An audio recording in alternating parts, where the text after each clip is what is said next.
네, 봉사한 청소년부가 됩시다. 네, 찬양 인도하겠습니다.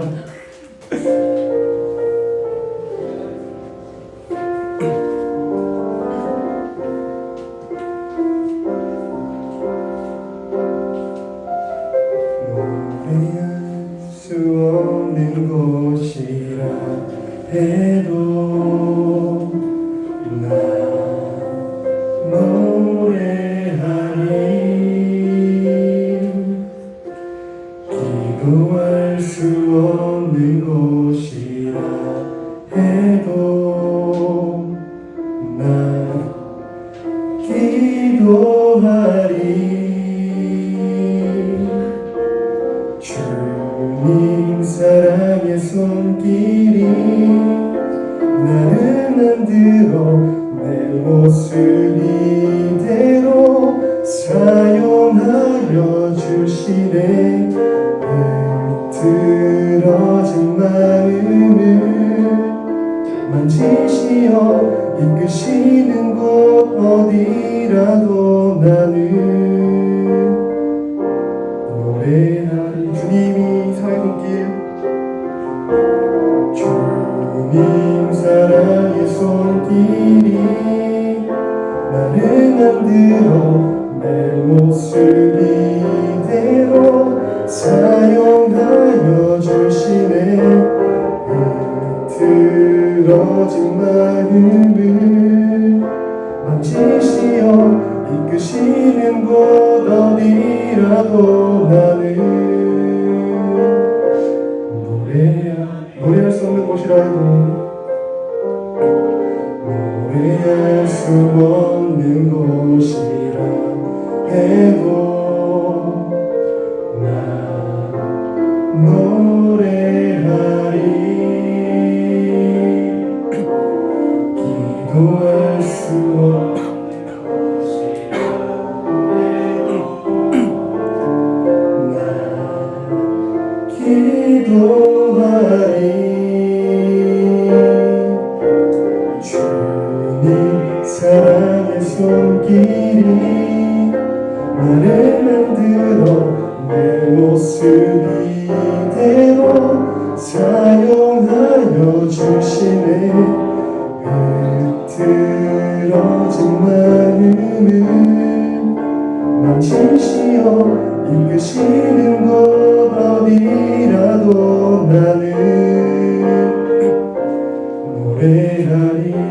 주님 사랑의 손길이, 주님 사랑의 손길이 나를 만들어 내 모습 이대로 사용하여 주시네. 흐트러진 마음을 만지시어 이끄시는 곳 어디라도 나는 노래하리.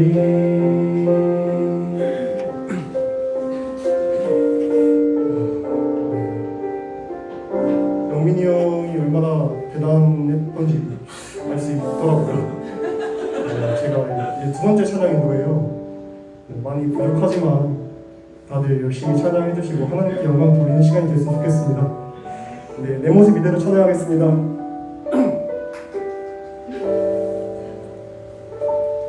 내 모습 이대로 사랑하시네. 연약한 그대로 사랑하시네. 나의 모든 발걸음 주가 하시나니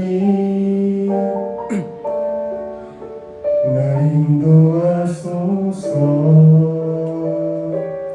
모습 이대로 사랑하시네. 연약한 그대로 사랑하시네. 나의 모든 발걸음 주가 하시나니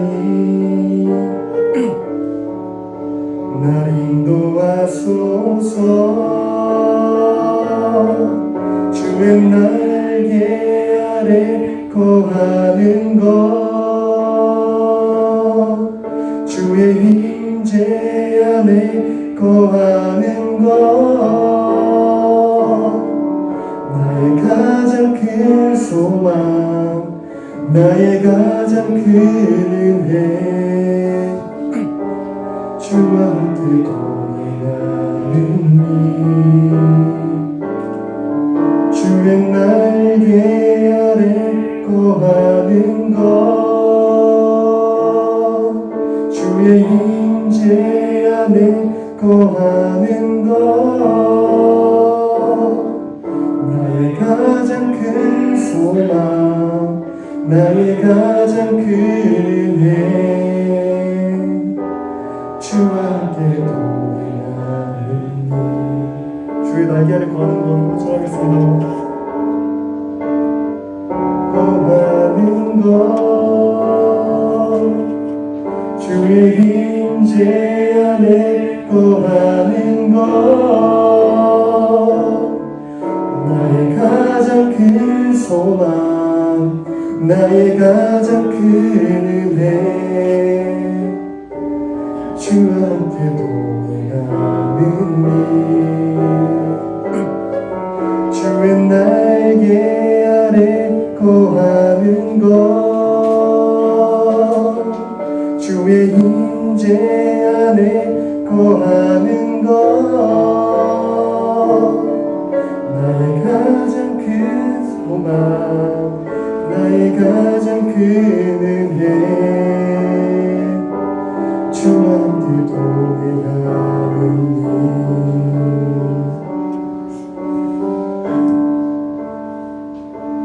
다들 제가 어떻게 기도해야 될지 잘 모르겠어요. 저는 바로 다음 대표 기도를 모셔보도록 하겠습니다.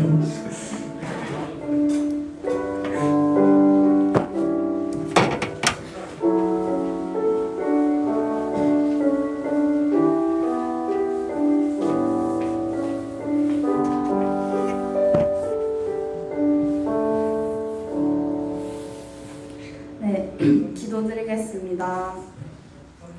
선하신 하나님, 오늘도 하나님 앞에 나와 다 함께 예배드릴 수 있음에 감사드립니다. 2022년 올 한 해도 어떤 상황에서든 늘 먼저 하나님께 예배드리는 예배자로 살게 하여 주시옵소서. 주님, 우리 학생들이 중간고사를 끝난 친구도 있고 아직 진행 중인 친구들도 있습니다. 다들 좋은 결과 얻을 수 있도록 지혜 내려주세요. 얻은 지혜로 시험뿐 아니라 주님의 자녀들에게도 선한 영향력을 미칠 수 있는 우리 학생부 친구들이 될 수 있도록 은혜 내려주세요. 또한 학생들이 코로나 오미크론에서 지켜주시고 다 함께 이 자리에 모여 예배드릴 수 있음에 감사합니다. 이 시간 저희의 생각들은 잠시 내려놓고 하나님의 임재 가운데 나아갑니다. 오직 하나님만 바라보며 예배하오니 우리 가운데 임재하여 주시옵소서. 오늘 목사님께서 전하시는 말씀을 통해 하나님을 더욱 알게 하여 주시고 들음이 순종과 행함으로까지 나아가게 하여 주시옵소서. 이 모든 것을 주님께 맡기며 유일하신 우리 주 예수 그리스도의 이름으로 기도드립니다. 아멘.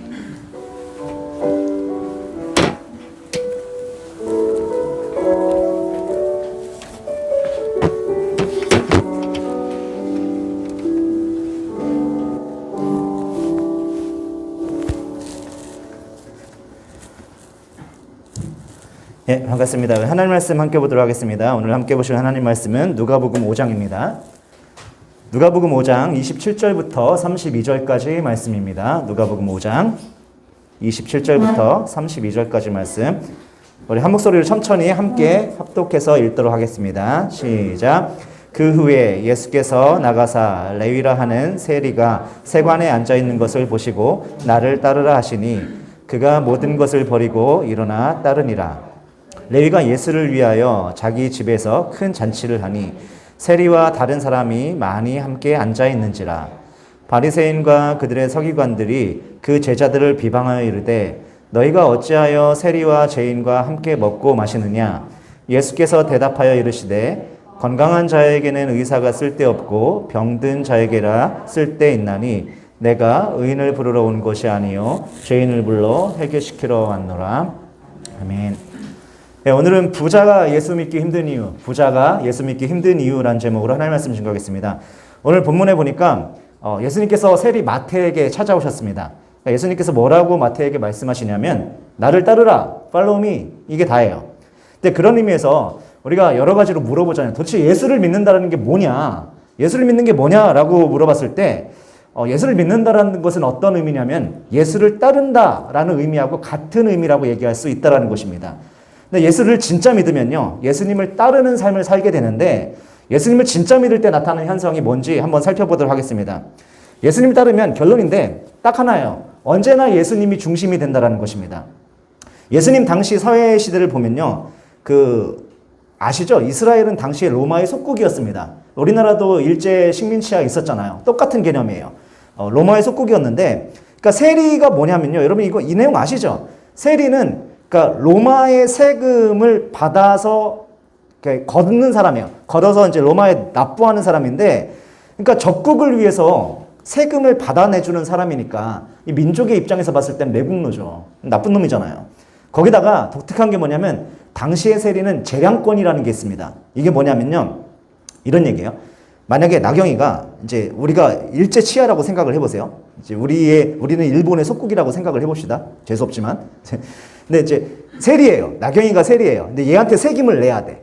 근데 내가 내야 될 세금이 100만 원이에요. 예를 들어서 100만 원인데 나경이가 뭐라고 했냐면은 김영재 씨 이번 달 내실 세금이 150만 원입니다. 이렇게 얘기를 하는 거예요. 얼마 내야 되는 거예요? 저는 원래 100만 원. 그 재량권이 있다니까요. 자기 마음이에요. 150 가져오라고 하면 저는 갖다 줘야 되는 거예요. 그러면은 나경이는 일본에 얼마를 낼까? 100만 원 내겠죠. 그럼 50만 원 누구 거예요? 자기 거예요. 이런 식이었어요. 그러니까 이거를 당시 사람들도 다 알고 있었습니다. 그래서 도둑놈이에요. 그래서 세리라는 말은 뭐냐면요, 그냥 유대민족 사이에서는 그냥 쓰레기입니다. 아무것도 아닌 사람. 그러니까 인간도 아니에요. 그러니까 동족의 피를 빨아먹는 매국노, 그 이상도 그 이하도 아닌 존재가 세리였다라는 겁니다. 그렇지만 한번 이렇게 생각을 해볼게요.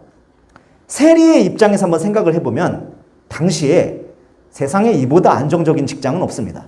그렇죠? 수입도 참 좋아요. 안정되고 물론 사람들에게 욕을 먹고 악플은 좀 달리겠죠.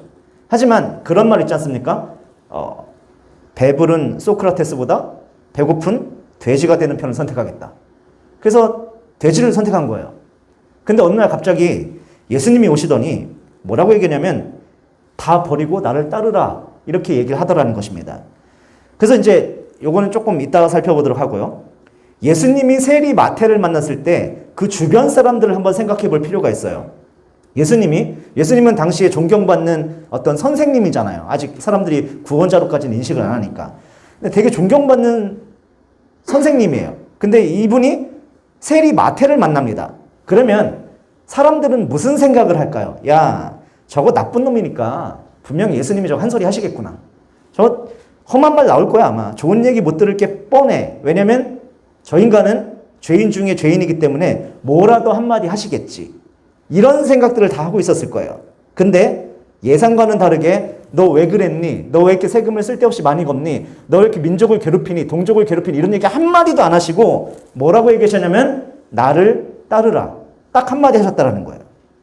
여러분 예수님을 믿게 되면요, 삶의 패턴이나 방향성이 반드시 변화가 됩니다. 예를 들어서 세리 마태는 이제까지 삶의 중심이 뭐였냐면은 일 중심이었어요. 워커홀릭이었어요. 그러니까 여러분 일 중심이 뭡니까? 이거는 마태 자신을 표현하는 게 일이에요. 왜냐면 자기를 좋아해 주는 사람이 있습니까? 없죠. 매국노니까. 친구가 있었을까요? 없어요. 그렇다고 명예가 있습니까? 없어요. 자기를 증명할 수 있는 길은 뭐밖에 없어요? 일밖에 없는 거예요. 일과 돈. 여러분 우리 예수 믿는 사람들한테 만약에 여러분들에게 누군가가 이렇게 물어본다고 하면 여러분 뭐라고 대답할까요? 당신의 중심에 예수님이 계십니까? 이렇게 물었다고 합시다. 누군가 여러분이 진지하게 물어보는 거예요. 궁서체로 물어보는 거예요. 여러분의 중심에, 당신의 중심에 정말로 예수님이 계십니까? 라고 물었을 때 여러분 뭐라고 대답하시겠습니까? 대부분은요, 네, 제 중심에는 예수님이 계세요 라고 이렇게 말을 합니다. 근데 진짜 잘 모르겠는데요, 저는 이렇게 생각해요. 우리가 특별히 여러분들은 모태신앙이 많죠. 교회 안에서 너무 오랫동안 예배를 드린다든가 너무 오랫동안 신앙생활을 하다 보면요. 이게 틀에 박힌 교육을 받잖아요. 지금도 마찬가지죠. 이렇게 틀에 박힌 교육을 받다 보니까 실제로는 그렇지 않으면서 본인이 그렇다라고 믿는 경우가 되게 많아요. 사실은요. 자기의 중심에 예수님이 있는지 없는지 평상시에는 잘 모릅니다. 그냥 뭐 있겠지 뭐 이렇게 생각을 할 거예요. 근데 이게 언제 나타나냐면요. 이렇게 설명할게요. 예를 들어서 여러분 티백 알죠? 티백. 차 이렇게 건조시킨 거. 티백이 하나 있다고 합시다. 근데 이 티백 안에 뭐가 들었는지 몰라요. 이거 모르겠는 거예요. 이게 귤인지 자스민인지 둥글렌지 녹차인지 모르겠는 거예요. 이럴 때 알 수 있는 방법이 뭐죠? 이 티백을 뜨거운 물에다 그냥 담가보면 돼요. 그럼 금방 압니다. 그쵸? 향도 나고 맛도 달라요. 여러분 사람도 마찬가지예요. 평상시에는 우리가 정말 내 중심에 내가 예수님을 모시고 있는지 예수 중심으로 살아가는지 잘 몰라요. 근데 언제 알 수 있냐면요. 뜨거운 맛을 보면 금방 튀어나옵니다. 자꾸만 재수없는 얘기해서 죄송한데요. 고3 학생들은요. 시험이 한번 떨어져 보면 알아요. 재수하면 나와요. 그리고 취준생들은요. 취업, 이수, 재수, 삼수해 보면 알아요. 그때가 그게 자기 중심에 뭐가 있는지 금방 나오는 때예요. 여러분 예수님 인생에서 가장 힘드셨을 때가 언제였을까요? 십자가 지셨을 때 아니겠습니까? 그렇죠? 가장 고통스러울 때잖아요. 그러면 만약에 예수님이 진짜로 죄인이라고 한다면 그때 온갖 더러운 게 다 나와야 되거든요. 니들이 어떻게 나한테 이럴 수가 있어? 니들이 그리고 잘 될 것 같아? 이놈들 한번 어디 한번 맛 좀 봐라. 엄청 막 뭐라고 하셨을 거예요. 근데 오히려 십자가에 달리셨을 때 뭐라고 얘기하시죠? 저들을 용서하여 주옵소서. 오히려 선한 말이 나오잖아요. 다 용서해달라고. 스데반도 마찬가지죠. 돌에 맞아 죽으면서 가장 억울하고 고통당할 때인데 그때 그 인간들을 욕하고 저주하고 비난하는 것이 아니라 용서가 나오잖아요. 그때 내 속에 나오는 게 그게 진짜라는 것입니다. 여러분 평탄할 때는 잘 모릅니다. 내 속에 뭐가 있는지. 근데 여러분 인생 살다 보면요. 아무리 부자도요. 아무리 명예가 있는 사람도요. 아무리 직급 있는 사람들 반드시 어려움이 오게 돼 있습니다. 그때 보면 안다라는 거예요. 아, 내 속에 이런 것들이 있었구나. 깨닫게 된다라는 것입니다. 그래서 하나는 고난당할 때, 고통당할 때고요. 또 하나는 뭐냐면 내 이익이 달려있을 때예요. 내 이익이 달려있을 때 내가 어떤 중심으로 살아가는지가 나타난다라는 거예요. 그 이익을 따르다가 망한 인간들 되게 많거든요. 근데 저는 인류 역사상 제일 불쌍한 인간을 하나 뽑으라고 한다면 저는 본디오 빌라도 얘기를 하고 싶어요. 여기 넘겨줘 보시겠어요? 2장만? 하나 더요? 얘가 마태고 네, 빌라도 그림만 나오는데 이 사람 얘기를 꼭 하고 싶어요. 이 사람은요. 예수님 재판한 사람이죠. 여러분도 아시죠? 아침마다 우리 얘기하잖아요. 본디오 빌라도의 고난을 받은 사. 이 사람은 예수님이 무죄라는 걸 알고 있었습니다. 심지어 사람들 앞에서 3번이나 나와서 선언했어요. 이 사람 죄가 없다고. 아무 죄가 없다고. 근데요. 여러분 잊지 마셔야 될 게 마귀는 정말 집요합니다. 3번이나 선언했는데 계속 요구하는 거예요. 언제까지? 죽을 때까지. 계속 태클 거는 거예요. 여러분 마귀는 절대 지치지 않아요. 계속 트라이합니다. 그래도요. 인간적으로 봤을 때 빌라도는 나름 최선을 다했습니다. 하다 안 되니까 잔머리 굴리죠. 그때 당시에 진짜 유명한 살인마가 한 명 있었어요. 바라바라고. 그러니까 이 진짜 잔인한 사람이거든요. 그러니까 예수님 이쪽에다 놓고 바라바 이쪽에다 세워놓고 야, 둘 중에 하나 내가 놔줄게. 누구 놔줄까? 이러면 사람들이 누구 놔줄 거라고 생각했어요? 예수님을 놔줄 거라고 생각을 했겠죠. 근데 이거는요. 빌라도가 인간의 본성을 잘 몰라서 그래요. 여러분, 인간의 시기 질투는요. 여러분의 상상을 초월합니다. 사람들이 뭐라고 해요? 이름도 바라바야. 왜? 얘만 바라보라고. 근데 바라보라는 바라바는 안 바라보고 자꾸 예수님만 바라보는 거예요. 끄집어 내리는 거예요. 미친 거죠. 여러분, 인간이 다 그래요. 여러분, 교회 안에도 얼마나 웃긴 일들이 많은지 아십니까? 여러분 지금 어려서 잘 모르겠지만 청년쯤 되면 알 거예요. 교회에 들어온 지 얼마 안 된 분들이 와서 임원하고 앞에서 찬양 인도하고 그러면요. 엄청 비난받습니다. 욕먹게 돼 있어요. 사람들이 뭐라 그러는지 알아요? 팔짱 끼고 앉아갖고 뒤에서 꼴 같지 않아서 이런 얘기를 해요. 여러분, 이익이라는 게 돈이나 물질만 달려있는 게 아니라니까요. 빌라도가 어디에서 무너졌냐면요. 당시 종교 지도자들이 뭐라고 그랬냐면은 이복에 빌라도 총독하면 안 됐겠지. 그러니까 각하 그랬겠죠. 당신은 로마의 황제를 위해서 일하는 사람이 아닙니까? 그런데 예수라는 사람은 자꾸 본인을 왕이라고 그러는데 당신이 이 사람 보고 죄가 없다고 그러면 그럼 당신은 지금 황제를 왕으로 부장하는 거 아니냐? 그럼 당신이 어떻게 그러고도 황제의 신하냐? 이렇게 따진 거예요. 이 말을 듣는 순간에 빌라도는 무서웠어요. 왜냐면 잃을 게 너무 많은 거예요.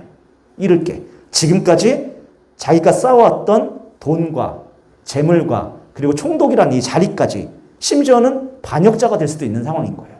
무서웠던 거죠. 그래서 손 씻는 거예요. 지금 이 장면이에요. 나는 이 사람이 죽는 거에 대해서 나는 내 잘못이 없다. 니들이 책임져라. 난 손 씻을게. 여러분, 손 씻는다고 없어집니까? 손 씻는다고 없어져요? 그 책임이 없어져요? 그래서 하나님이 얄미우니까 얼마나 얄미우면 사도신경을 만들어 갔고요. 지금 2000년 동안 매 주일마다 전 세계 거의 모든 나라에서 아침 11시만 되면 이 사람 이름이 나와요. 그쵸? 여러분 로마 사람 중에 여러분 이름 아는 사람 몇 명이나 됩니까? 이 사람 이름은 다 알잖아요. 그쵸? 여러분 이익이라는 건 뭐냐면요. 금전적인 이익도 있겠지만 무형의 이익들도 되게 많습니다. 예를 들어서 주일날 예배 드리는 것보다 학원에 가서 공부를 하거나 독서실에 가서 앉아있으면요. 금전적인 이익은 없겠죠. 하지만 일단 내신 점수 따는 데는 아주 좋아요. 수능 점수 올리는 데는 아주 좋습니다. 그래서 정말로 점수 좋은 거 맞고 좋은 대학 가고 싶은 사람들은 지금 여기 있으면 안 돼요. 어디 가야 돼요? 도서관 가거나 학원 가야 돼요. 그게 나아요. 회사 같은 데도 그래요. 주일날 아침에 교회 나와서 예배 드리는 것보다요. 부장님 따라서 등산 가는 게 훨씬 더 이득이라니까요. 제가 처음에 얘기했었죠. 왜냐면 당장의 이익은 없을지라도 그 사람 눈에 들 거 아닙니까? 그러면 좋은 포지션에 있을 때 내가 먼저 들어간다고요. 여러분 어떨 때도 보면요. 교회 사역도 그래요. 자기 이익을 위해서 교회 사역을 하는 사람이 있습니다. 보면 알아요. 저분이 진짜 주님을 위해 선신하는 건지 아니면 자기를 드러내려고 하는 건지. 헌금도 그래요. 진짜 주님께 마음을 담아 드리는 건지 아니면 자기를 드러내려고 하는 건지. 그러면 사람이 봐도 보일 때가 있는데 하나님 보면 그거 안 보이겠습니까? 다 보이죠. 전 지금도 되게 궁금한 것 중에 하나가 뭐냐면 목사임에도 불구하고 여러분 헌금하는데 도대체 그 이름을 왜 씁니까? 이름 안 쓰면 하나님 몰라요? 그 누구 보라고 쓰는 거예요? 그 금액은 왜 쓰는 거예요? 그 안 쓰면 몰라요? 하나님 모르실까요? 물론 여기에 대해서는 여러 가지 이유가 있을 수 있어요. 하지만 분명한 건 뭐냐면 내가 헌금을 드릴 때, 내가 봉사를 할 때, 내가 예배를 드릴 때 정말 주님 앞에 내 중심이 서 있는지 이게 먼저 확인돼야 되는데 그거 없이 그저 맹목적으로 보이려고 이득을 얻기 위해서 본인이 알아요. 본인의 양심이 알아요. 발전할 수 없다는 것입니다. 누구 앞에서요? 하나님 앞에서요. 여러분 그러므로 우리가 예수님 중심으로 살기 위해서 어떻게 하면 되냐면요. 육체의 요구를 거스르면 거의 맞아요. 우리의 몸은요. 대부분 가만히 있으면 편한 거, 쉬운 거, 안락한 거, 또 나에게 이득이 되는 거 이런 걸 요구합니다. 거의 그래요. 그래서 여러분 한번 물어볼게요. 여러분 몸에 좋은 음식이 맛있어요? 몸에 나쁜 음식이 맛있어요? 그래서 대부분 왜 맛있는 건 그렇게 이득이 없는 건지 몰라요. 비슷해요. 비슷해요. 여러분 앉아있으면 어떻게 하고 싶어요? 눕고 싶죠. 누워있으면 어떻게 하고 싶어요? 자고 싶죠. 몸에 좋아요 나빠요? 안 좋아요. 다 알아요. 그러니까 맨날 키는 위로 안 크고 옆으로 크잖아요. 자꾸만. 그래서 키 높이 심어도 소용없다니까요. 왜냐면 옆으로 크는 속도가 더 빨라. 안 돼요. 똑같아요. 육신의 요구는요. 항상 그렇습니다. 그래서 우리가 영적으로 성숙하기 위해서는 뭐냐면 육신의 요구와는 반대로 움직이면 됩니다. 불편하게 움직이면 돼요. 자고 싶은데 일어나는 거예요. 유튜브 보고 싶은데 설교 듣는 거예요. 누가 보든 아니 보든. 쉬고 싶은데 예배 가는 거예요. 내일 모레 중간고사죠. 물론 여러분들은 관심이 없겠지만 중간고사 왜요? 예? 여러분 관심이 없겠지만 중간고사라고요. 그죠? 그럼에도 불구하고 예배 나오는 거예요. 이번 달 용돈도 보면 거의 바닥났잖아요. 그쵸? 노숙자와 같은 삶을 이어가고 있지 않습니까? 그쵸? 포켓몬빵 사야 되는데 샀나요? 참고 그냥 헌금 드리는 겁니다. 왜? 내가 돋보이고 싶은데 내가 칭찬받고 싶은데 할 수 있지만 안 하는 거예요. 여러분 마태는요 돈 잘 벌고 있었다니까요. 이 사람 부자였어요. 근데 예수님이 따르라고 했을 때 버리잖아요. 뭐를? 내 이익, 내 부귀영화, 내가 이제까지 쌓아놨던 모든 것들 부정할 때 오히려 참 기쁨을 맛볼 수 있는 기회가 주어진다는 것입니다. 그러므로 우리가 자기중심적인 삶에서 벗어나서 이익을 추구하기보다는 내 이익과 예수님의 요구가 딱 부딪혔을 때 언제나 주저하지 않고 예수님 말씀 따라 살아갈 수 있는 거룩한 하나님의 종들 되길 축원합니다. 기도하겠습니다. 하나님 감사합니다. 오늘도 우리가 주님의 말씀 앞에 나아갑니다. 우리가 많은 순간에 선택의 기로에 서 있을 때 무엇을 선택해야 될지, 어떤 것을 선택해야 될지 고민하지 아니하고 말씀 따라 주님의 요구에 따라 선택할 수 있는 그런 마태와 같은 삶을 살아낼 수 있도록 하나님 능력 주시고 저희 성령님 동행하여 주시옵소서. 예수님의 이름으로 기도드립니다. 아멘.